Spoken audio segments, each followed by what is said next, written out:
স্বদেশ প্রত্যাবর্তনে তারেক রহমানকে দেয়া সংবর্ধনা স্থল ৩০০ ফিট এবং বিমানবন্দর সড়কসহ আশপাশের এলাকার ময়লা আবর্জনার অপসারণ করেছে সিটি কর্পোরেশন।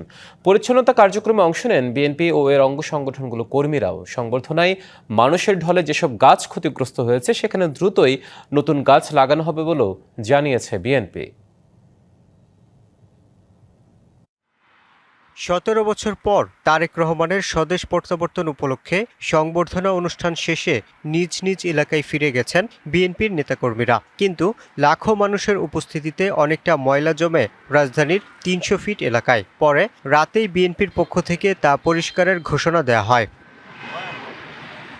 তবে শুক্রবার ভোর থেকেই ৩০০ ফিটের সংবর্ধনা স্থল এলাকার ময়লা সরাতে নেমে পড়ে ঢাকা উত্তর সিটি কর্পোরেশন। গতকাল যে ভিআইপি প্রোগ্রাম, সেখানে স্মরণকালের জনসমাবেশ হয়েছে। মিড আইল্যান্ড সহ রাস্তার আশপাশ সহ এত লোকের যে খাবার উচ্ছিষ্ট, সে ময়লা আবর্জনা আমাদের ঢাকা উত্তর সিটি কর্পোরেশন 10টা জোন থেকে আমরা ওইভাবে 400 লোক নিয়ে এসেছি।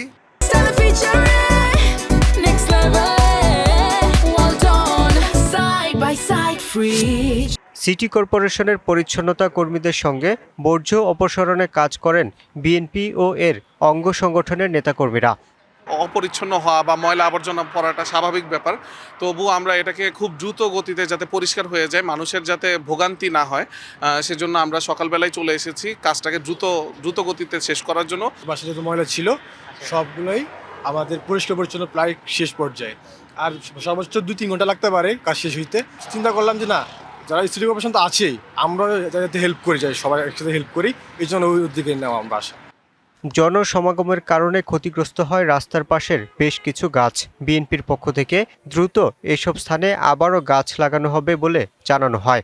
গতকালকে এবং আমাদের মাননীয় ভারপ্রাপ্ত চেয়ারম্যান জনাব তারেক রহমান অনুভব করেছেন এই ৩০০ ফিটে যে জনসমুদ্র তৈরি হয়েছিল, সেই জনসমুদ্রের কারণে রাস্তাঘাটে বেশ কিছু ময়লা এবং কোথাও কিছু গাছে ক্ষতিগ্রস্ত হয়েছে, এবং সেটা আমরা আগামীকালকে সেই গাছগুলোর জন্য আমরা নতুন করে বৃক্ষরোপণ করব। ডিএনসিসির প্রায় 400 পরিচ্ছন্নতা কর্মীর পাশাপাশি বিএনপির প্রায় 350 স্বেচ্ছাসেবী ৩০০ ফিটের সমাবেশ স্থল পরিষ্কার কাজে অংশ নেন। Yusuf Rana, DBC news, Dhaka.